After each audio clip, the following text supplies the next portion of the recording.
Halo semuanya, perkenalkan nama saya Ardelia Kesek dengan NIM 23101057. Saat ini saya membuat video edukasi untuk memenuhi tugas akhir mata kuliah psikonkologi. Tubuh kita terdiri dari triliunan sel. Sel-sel ini tumbuh, membelah, dan mati sesuai jadwal. Namun, kadang ada sel yang nakal. Sel ini tumbuh dan membelah tanpa kendali, membentuk benjolan atau tumor. Dan inilah yang kita sebut dengan kanker. Kanker pada dasarnya adalah penyakit di mana sel-sel abnormal mulai menyerang jaringan tubuh yang sehat. Salah satu jenis kanker yang paling umum menyerang wanita di seluruh dunia adalah kanker payudara. Kanker payudara merupakan salah satu jenis kanker terbanyak di Indonesia.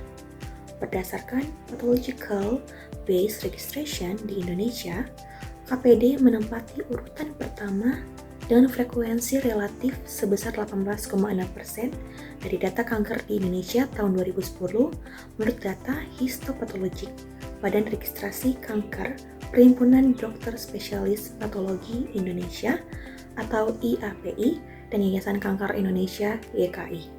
Dan diperkirakan angka kejadiannya di Indonesia adalah 12/10.000 wanita, sedangkan di Amerika adalah sekitar 92/10.000 wanita dengan mortalitas yang cukup tinggi, yaitu 27/10.000 atau 18% dari kematian yang dijumpai pada wanita. Jangan salah, penyakit ini juga dapat diderita pada laki-laki dengan frekuensi sekitar 1%. Di Indonesia, lebih dari 80% kasus ditemukan berada pada stadium yang lanjut, di mana upaya pengobatan sulit dilakukan. Oleh karena itu teman-teman perlu pemahaman tentang upaya pencegahan, diagnosis dini, pengobatan kuratif maupun paliatif, serta upaya rehabilitasi yang baik agar pelayanan pada penderita dapat dilakukan secara optimal. Kabar baiknya, jika dideteksi sejak dini, kanker payudara memiliki tingkat kesembuhan yang sangat tinggi. Kita bisa melakukannya dengan mudah dan rutin di rumah melalui Sadari, periksa payudara sendiri.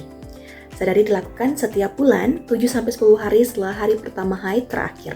Cara melakukan sadari yang benar dapat dilakukan dalam 5 cara, yaitu 1. Dimulai dengan memandang kedua payudara di depan cermin dengan posisi lengan terjuntai ke bawah dan selanjutnya tangan berkacak pinggang. Lihat dan bandingkan kedua payudara dalam bentuk, ukuran, dan warna kulitnya. Perhatikan kemungkinan-kemungkinan di bawah ini teman-teman, yaitu A. Dimpling pembekakan kulit, B. Posisi dan bentuk dari puting susu, apakah masuk ke dalam atau bengkak, dan C. Kulit kering kemerahan, keriput atau borok dan bengkak. Langkah selanjutnya yang kedua yaitu tetap di depan cermin, kemudian mengangkat kedua lengan dan melihat kelainan seperti pada langkah 1. Langkah ketiga yaitu pada waktu masih ada di depan cermin, lihat dan perhatikan tanda-tanda adanya pengeluaran cairan dari puting susu. Kemudian, dengan posisi berbaring, rabalah kedua payudara kiri dengan tangan kanan, dan sebaliknya.